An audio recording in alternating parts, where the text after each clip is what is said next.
Masaganang buhay at magandang araw po sa inyo lahat. Alam niyo po ba kung anong halaman ito? Sa mga hindi po nakakalam, ito po yung insulin plant, no? So tinanan po natin sa mga bote ng soft drinks. Napakadali pong mag-propagate ng insulin plant, ano? Ito pong ganyan, ito tatlo pong piraso po ito. Pag-iwaiwalay nyo lang po yan. Tapos ibaw nyo lang po ng 2 inches sa lupa. Ito sa bote ng soft drinks, napaganda natin. Pero kung meron lang din po kayong enough space, mas maganda pong magtanim ng direkta sa lupa.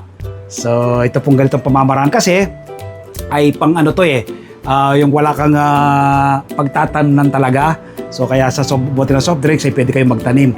Sa bote po ng soft drinks pwede rin po kayo magtanim ng pechay, pak choy, mustasa, pwede rin po yung lettuce, no? Ito po yung bote ng soft drinks. Ano po ito ito po yung ibabaw na bahagi, no? Yung ibabaw na bahagi, kita nyo po yung may takip yan, binutas ko lang po yung takip magkabilang gilid, tapos yung ilalim na bahagi meron po akong steel matting dyan. Nilagyan ko po ng maliit na alambre, tapos yung alambre yung itinusok ko sa loob papalabas, ikinawit ko lang po sa steel matting, kaya naman po yung ating ang ating mga tanim sa aming dingding po ng aming bahay, ano? Maganda silang tingnan, ano? Ito po yung ating mini studio kapag nag-announce po ako ng spiel, ano? Sa ating TV show na Masaganang Buhay. Ito po yung ating lugar, no? So magtanim din po kayo ng insulin plant. Siyempre ang ating mga tanim, plant and forget po siya, no? Kapag naitanim mo po siyang ganyan, halos hindi po siya inaalagaan. Usbong po siya ng usbong. Yan. Ganda, di po ba? Ayan o. So, yan po yung ating nagsisibing background kapag tayo nagsushoot ng mga spiel dito po sa ating mini studio. So, magtanim din po kayo ng insulin plant. Yan. Bukod po sa napakaraming taglay na health benefits yan, talaga namang maganda siya sa ating mga mata.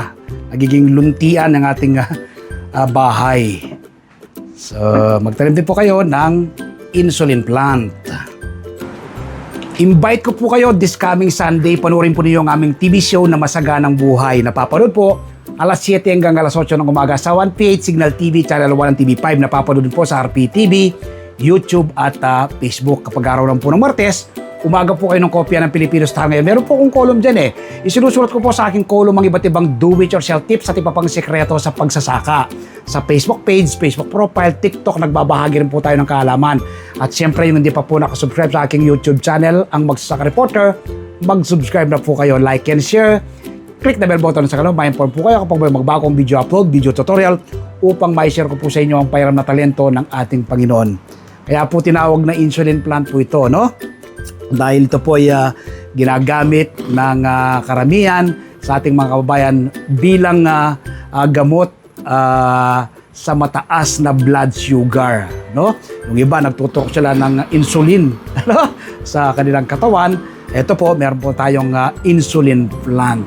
Happy farming po. God bless. Bye-bye!